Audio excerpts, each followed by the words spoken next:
Good afternoon, everyone. And it's a really interesting topic with a really interesting panel as well. Is sales overtaking the marketing function? You know, when this topic came to me, I actually smiled because I'm in fairly neutral ground. I look after sales and marketing both. But through my career, I've kind of jumped the ropes between sales and marketing in multiple roles. And I think traditionally when we look at most of the FMCG and FMCG organization, sales and marketing align strategically, but executionally there are very clear responsibilities when it comes to the sales or marketing function. But we are seeing that line blurred now, especially when brands are being built digitally, right? And then the question becomes, is the role of marketing or is there an evolution in the role of marketing, where marketing is also responsible for business delivery today, right? I'll start with you, Jai, and then we'll go in order and move on. Hi, first thanks. I think this is one of the great and the most buzz topic that's pretty much relevant in today's world, right? I think it's not a question of either or, right? Previously when we used to do a marketing campaign, the measurement metrics were the brand lift, maybe the total traffic. But today, I think the way to put it as is sales has become one more measurement parameter to marketing. Okay. So has the marketing worked for you or not is pretty much evident from the end sales, and hence the CAC has gotten more defined. Right. Now to just put an example from a banking point of view, you first create a brand, then you just stay relevant in the mind metrics model. So when you do these two, marketing is to lead at that point of time. And that's why marketing was always a support function. Today what has happened is, if the entire world population is on the digital arena, the simple thing that marketing guys have smartly done is build a convenient journey which to consumption, end to end is on the digital platform. And once you have done that, marketing has actually become sales pretty seamlessly. Okay. So I think what has happened is sales has become a very important and integral part of marketing. That is what has catapulted marketing, at least in banking, to one of a very significant business channel, and marketing is no more a support function, it's eventually moving to a revenue function. So let's say in a banking scenario, you must be doing, there is a branch banking, there is phone banking, and now digital marketing is actually evolving as the third most interesting channel. So that's how I think if I juxtapose these two, it's pretty much two sides of the same coin, and sales has become an important part of marketing, doing justice to marketing. Jiteen, let's have views. Traditionally, if you look at marketing, the way it was defined, the role of marketer is to create awareness, build consideration for the brand, build that imagery for the brand. While the sales would basically look at the conversion, the lead conversion. Today, what has happened is with all this data-driven marketing, which is coming into play, you will see that the marketing person is also responsible for the ROAS. He is responsible for the customer lifetime value. He is also responsible for converting the leads, right? So his role is expanded much beyond what he was supposed to do. So in tech-driven companies, clearly, the role of marketing is just not kind of, related to creating this awareness or getting people to the website. It's much more than that. It's all about doing that conversion as well. So I think you spend it much more, and the lines between marketing and sales are getting blurred, if you really ask. So I agree with both the gentlemen who spoke before me. I do agree that, sales is becoming important. But the point is that you do need marketing also to be able to support sales. So for example, there are a lot of companies who at the beginning, who are at inception, want to spend all their monies in performance marketing. But eventually, the cost of acquisition becomes very high if they don't build the brand, which is what is spending in marketing. So finally, both of them are important, especially with the consumer decision journey being in such a mess, where people are discovering the product and buying it immediately and not going through the full funnel. So yes, both of them actually go hand in hand and are equally important. One is not more important than the other. Alright, so I'll add to it. See, in a short term, if the goals are met, then the sales function is doing very well. But if the long-term scalability is not happening, then the marketing function is not doing well. Is the general consensus. I think everyone more or less agrees that I think it is both the functions coming together, right? But think of it, a lot of co-panelists also have said that it is not a linear journey, but actually it's a fishbone design, right? At the same time, you are going through so many touch points before making that purchase decision. Just 10 touch points, even if you pick 10 touch points at 10 factorial, it is about 3.6 million unique paths to purchase. In that entire complex ecosystem, sales is bound to happen. But then if the marketing doesn't fire, like if you're not present on your social channels or that compare video is not there, if you don't have influencers, then the end consumers perhaps would not have enough reasons while they have mentally made up their mind to buy or not to buy, but their need to ratify is because of all these touch points. So I believe it's definitely a very, both working together sort of a thing, and I believe that stands as more or less the consensus. So, Shrinivas, if I were to ask, is the role of CMO greater now? Is the role of a CMO greater now? Is a CMO today looking at business delivery as well, other than brand building? So, I manufacture, my team manufactures products. There's another part of my vertical which also markets it. And I've been a seller in the past. So if you have to look at all of that, and in the world of investments, the product sells largely on the performance of the product, and that is not in my control, right? That's in the control of my fund manager, who's taking those daily decisions to do it. So from our perspective, especially coming from the world of investments, unless we keep all those things in mind when we are positioning the product, when we are going out and starting to talk about how do we build a brand around that product. If I do not have a business sense to it and I'm only looking at it from a marketeer's aspect, then I think you're headed for disaster. So you have to keep all those things in mind before you eventually start even the first step. And luckily, because I've done multiple roles, it becomes easier for us. But if you're coming from outside our industry into our industry to market it, suddenly the CAC pressures and all of that. I've interviewed a lot of people who said that, I come from a world where we do all of this, right? And you're not even questioning me on that. And I am telling him that, look, the product becomes important, the brand becomes important 3 years down the line. Tell me how you're going to approach it rather than telling me what metrics you're looking at. I think to that extent, our business is slightly.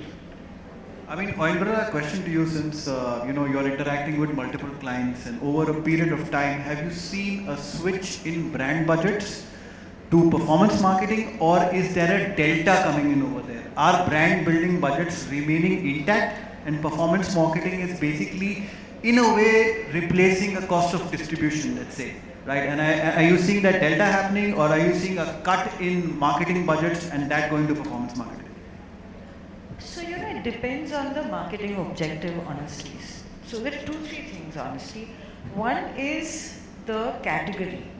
So, in a category which is, say, for example, the ones which are very more e-commerce driven, has a shorter, purchase cycle, there is some amount of focus on performance marketing.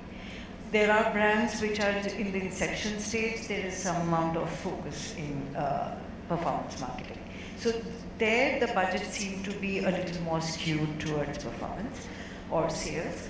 However, the brands which have a longer decision-making process, especially the BFSI brands, also the brands which are slightly more mature, there is a balance. So, it isn't like all across the board that budgets are getting slashed and moving to performance, but it is really dependent on life stage, brand objective, and multiple such. Rohan, your views? Yeah, so there was this interesting, I think writing by Binit and Field, which is basically the long and short of it, right? Which they said that the ideal mix between branding and performance used to be 60-40. I think we've always debated this 60-40 or 70-30. In reality, I believe what we are seeing currently is whether the investment is on 60 or 40, they are expecting returns. The returns could be in terms of sales, it could be leads, it could be is my branded query searches going up. So I believe performance output, even we had a very interesting case that we had done for one of the antivirus brands where television also became a performance medium. So I believe that it's not wrong for advertisers to expect performance, at least from the digital space, because I think most of the journey till it moves to CRM is in control of the digital pillars. You can create cohorts. So I'm definitely seeing that shift between the budgets for a lot of advertisers. They're expecting performance, and maybe that 60 is moving more towards performance. But it solves the more immediate problem. There is, the longer term 40%. I think that budget needs to improve, but they scale that up only when they realize, oh, यहाँ अभी sale नहीं आ रहा है, अभी क्या करना चाहिए? Then let's go ahead and do about top of funnel marketing. So that's my current experience, at least with the brands that I am closely working with. Very interesting statement you made that television is becoming a performance medium. That television is something you usually associate with a mainline campaign, right? Absolutely. So if you can map, your spot level data to increase in organic searches and attribute it to sale, I think every media has a story to say. It's just the data behind it that makes a big difference. Jahid, your views on this? See, I think the definitions of brand marketing vis-a-vis performance very loosely held. How do you know what is brand, what is performance? Right. Today, if it is basis channel, TV में है तो brand, नहीं तो performance. ठीक है? That's the worst definition I have seen. Right? So what Oindrila rightly said, it can be basis life stage, it can be basis on the maturity curve of the particular product or particular brand. Right? Now, what's rightly said is, performance if you continuously continue to do, it cannot be scalable. Otherwise, it's just pumping in either the funded money, or if some organization has lots of money, you can do it. But the lifetime value, the quality, the stickiness, the loyalty is largely questionable. Okay. So you have to build a brand so that the mental availability continues. And together you package it in such a way, so if it is TV plus digital, because today even the channels between a TV and digital is very thin. Because CTV has come in, right? So TV, CTV, ATL all put together, plus followed by your performance marketing, which is nothing else but data-led marketing. That is the only difference. Okay. The last part, which is how do you address the remarketing, because there's a huge drop-off. All this combined, you will see an overall growth, which is organic plus the direct attribution. And that's how you pretty much look at the budget basically. So if you start bifurcating the budget, now if you are spending an amount which is only for the larger organizational growth, you'll obviously have a baseline and the incrementally to the baseline. That's also then the marketing budget is actually supporting the incremental growth. So I think it's the way you pitch your marketing budget as, right? And for you are coming from FMCG, right? Like there is no money that's getting based. That FMCG budget, it's on brand, but your entire channel growth is based on the brand campaign that you're doing, right?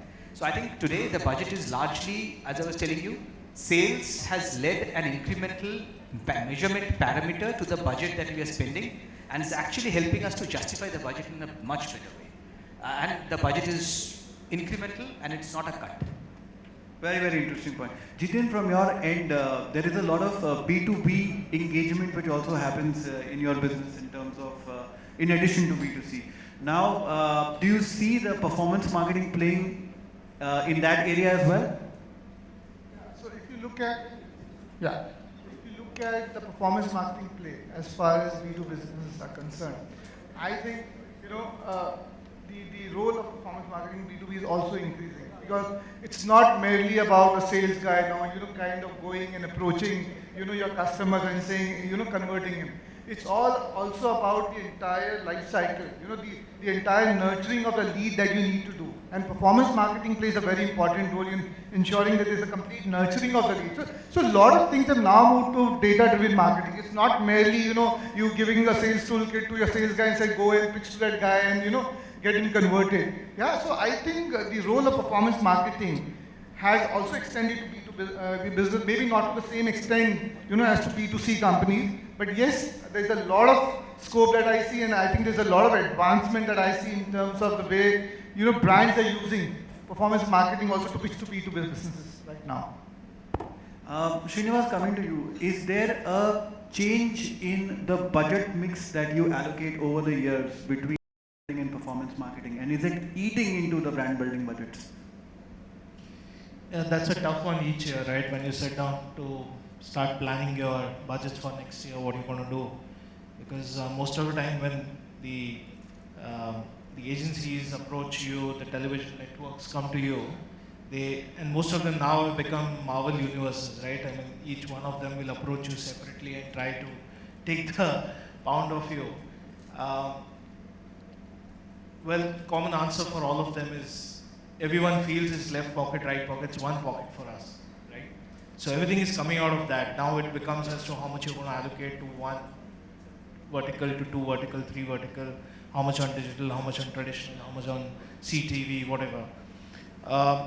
Increasingly, I would say that from a performance point of view, because now we are at a different stage, right? The company, like, especially if you're talking about us, or even you would have seen the mutual funds, ads and all of that, right? The business has been existing, the mutual fund business existing since 1964, but the viewership to it has come in maybe the last 10 years, correct? So as you're seeing progress happening, so if I'm a 20-year-old brand, I would approach it that once the brand building has happened, now let me look at how much I can target on performance marketing at my end, because now we want to cash in. But if you're a newish brand, you would spend more on brand, right? Because I'll give you an example.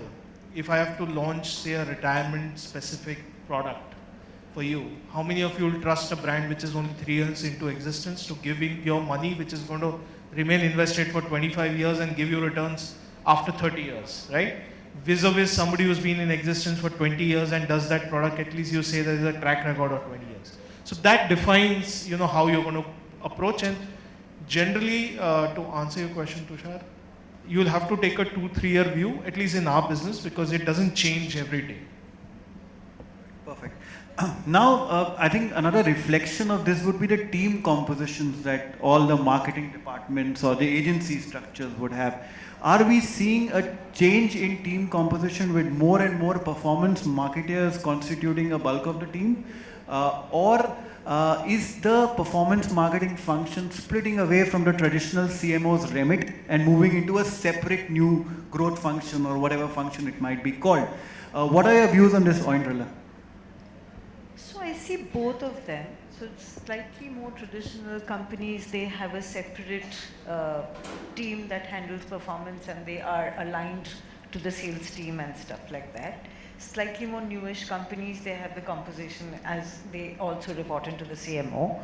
And but I don't, of course they are more in numbers because a lot of companies also run their own performance media themselves. But the ones who are our clients, it isn't like the number of performance marketeers are a lot more than the brand marketeers. It's a healthy composition. So everything, actually there is no thumb of rule for anything as I'm noticing. So there are all types of models working today. Jiteen, has there been a change in your team composition?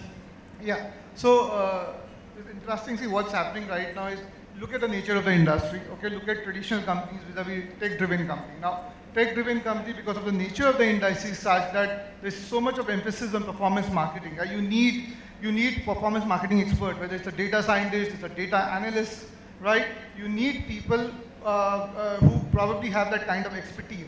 Your traditional marketeers maybe do not have that kind of expertise. So it probably entails you having a separate set of specialists out there.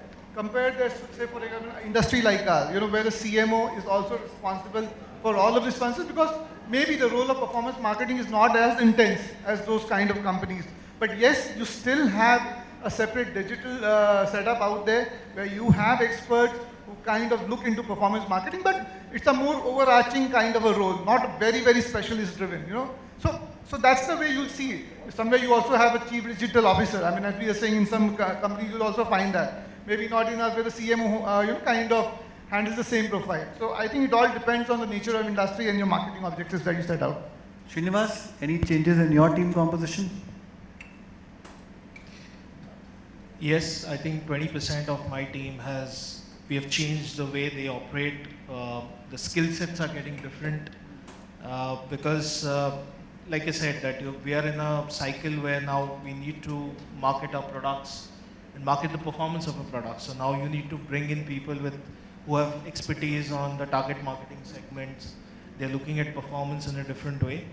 And yes, as I think the there is an underlying thought that, you know, as when you sit in this CX position or CMO position or head of that division, if you are not going to innovate, if you're not going to go on that learning curve to understand that what are the changes happening, then I think you will find yourself that that part of the business will start getting away. That was a question which you started off with, right? So it's very important that when you're sitting on the top, you are updated with what's happening and you keep innovating on that side. Rohan, are you seeing a switch in agency structures as well to reflect the growing performance marketing briefs? And are you having more and more performance marketing agency spin-offs happening within the group? Are hiring more and more performance? Because a lot of the performance marketing actual legwork is being done by agencies in the back end. Yeah, so that's actually true, right? Because I think since all the brands and most of the advertisers are expecting performance, and digital by itself has, earlier it perhaps used to change every 5 years, then 2 years, every 6 months now it changes, right? So there is that need for, I brightly picked up, data analyst, MarTech leader, newer designations like Chief Transformation Officer, Growth Officer. I think these are helping bring the specialists into the field, because the generalist way of client servicing and a standard plan works no more.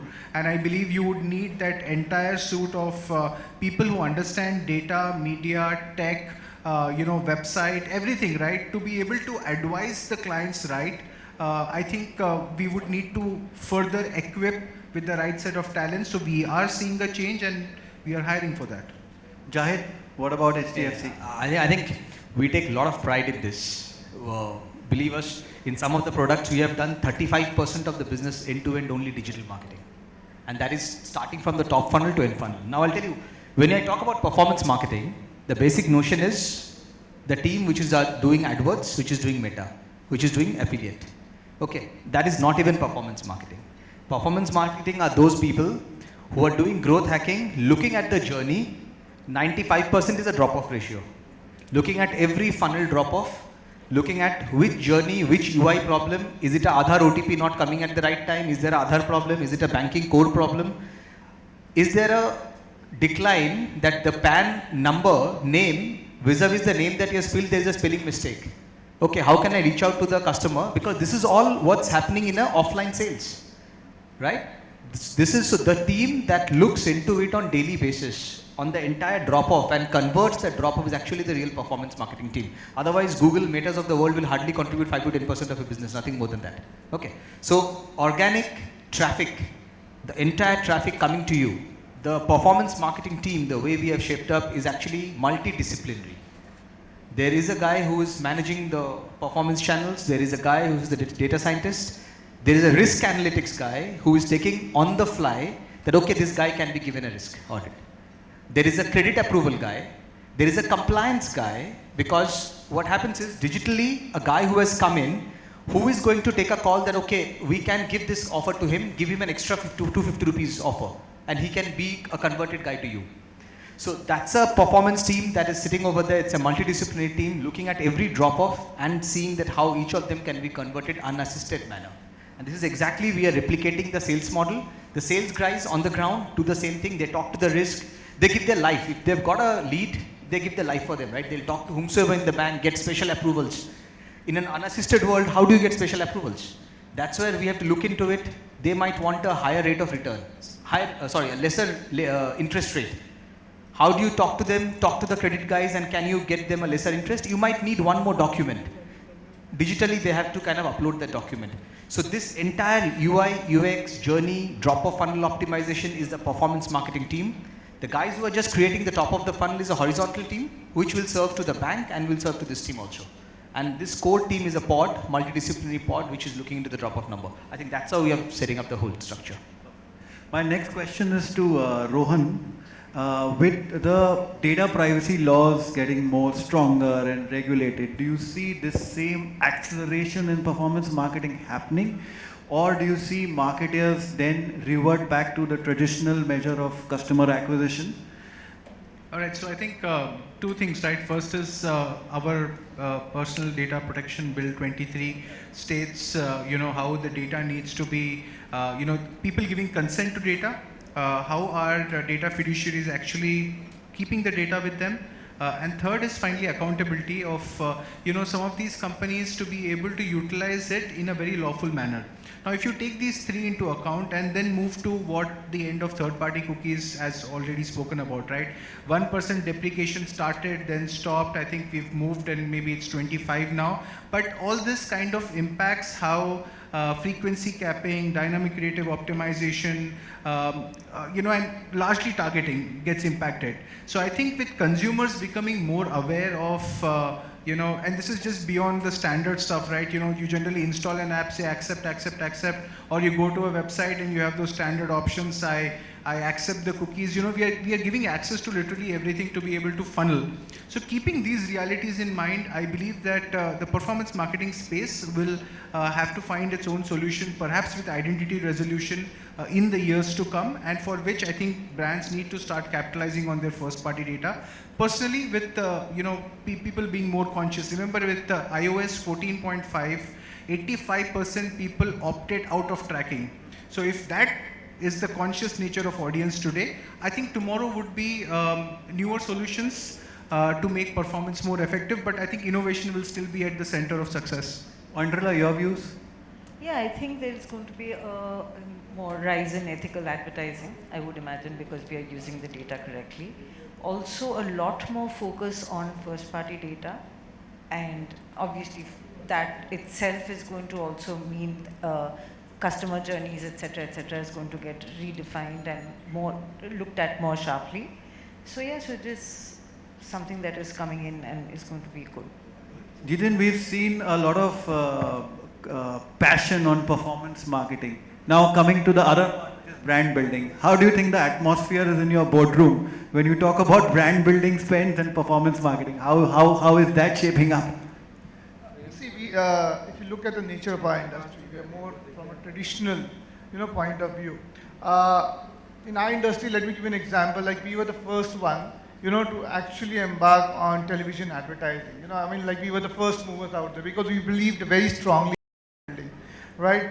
At that point of time, obviously digital was not, so prominent as the way it is right now. But what we still believe and we still maintain, that there is no replacement for brand building.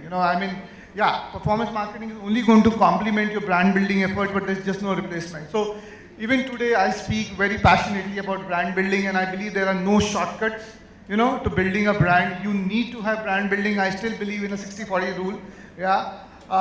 Yes, we do spend a lot of money on performance marketing, but that in any way is not kind of cutting into a brand building spend. So the same passion remains as far as brand building is concerned, and we're trying to balance it smartly, to be very frank. So we're doing a smart play. That's the way I would look at it. Right. So I'm going to ask a last quick question to everyone. Usually what happens is that marketing and sales always find a balance, right? Now the interesting question is sales overtaking the marketing function, but now that marketing is doing the sales job, is marketing overtaking sales? I'll start with you, Shrinivas. If you're a marketer, you are a seller, right? Period. You are going to build in a lot of those small nodes into your campaigns. You're going to do it. Yes, increasingly the responsibility of taking it out and showing the product in the right thing. I'll just talk about. I'd read a quote. I've forgotten. I think Jeremy Lee, who's a marketing professional in US, has put this out sometime in 2017. When he said when the product is not that aware, then distribution wins. When product reaches if there's evolution, then the product wins, and when product reaches parity is when brand wins, right? So it's got all the cycle, right? So it'll depend, I think, for each of the business where you stand, which cycle you're in. Are you still in a distribution cycle? Are you still in the awareness cycle, or are you reached the parity cycle?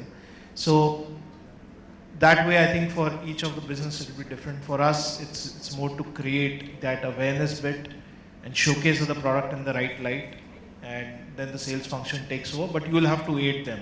Increasingly, you will have to give them those things, create opportunities for them to go and cash on. I think that's what. We'll just move to a quick closing comment from everybody. We've got about a minute left.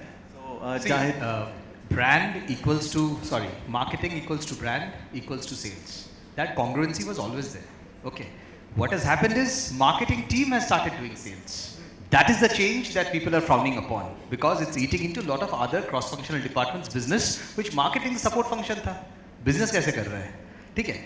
That is what is people are questioning about, and that is the biggest benefit, that if you are going digital or if you are doing large marketing, apart from supporting the entire organization, you are actually proving numbers with a very good journey, very good UI UX, and the buck for the advertisement spends are actually coming handy. I think that's the way to prove it.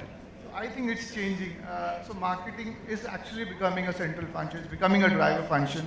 Gone are the days when people used to say that marketing is a support function, and sales will kind of drive the company. I think that scenario is changing right now, and a lot of people are looking at marketing. In fact, the sales guys are looking at marketing, to help them kind of nurture the leads, give them leads which are very warm, hot, which can just be converted.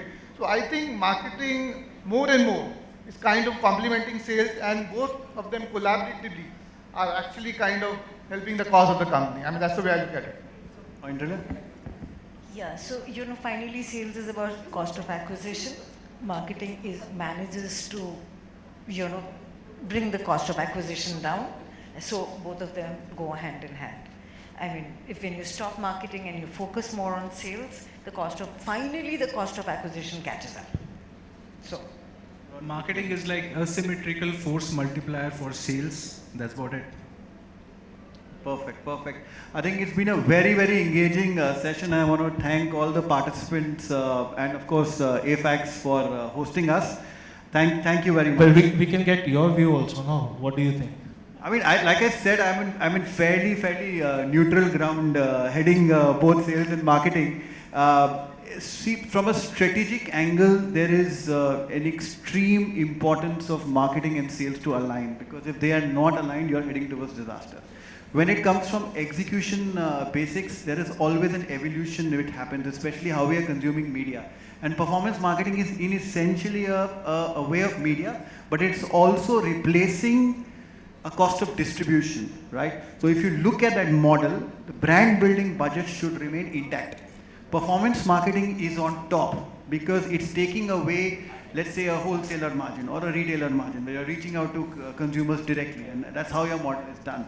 So I don't believe this is a threat to the traditional marketing function. I think it's an addition to a marketer's role. It's an evolution for marketing, and I think the marketing teams are getting more stronger with the addition of performance marketing rather than weaker. It's not sales overtaking the marketing function, but it's a hybrid reality which is kind of evolving right now.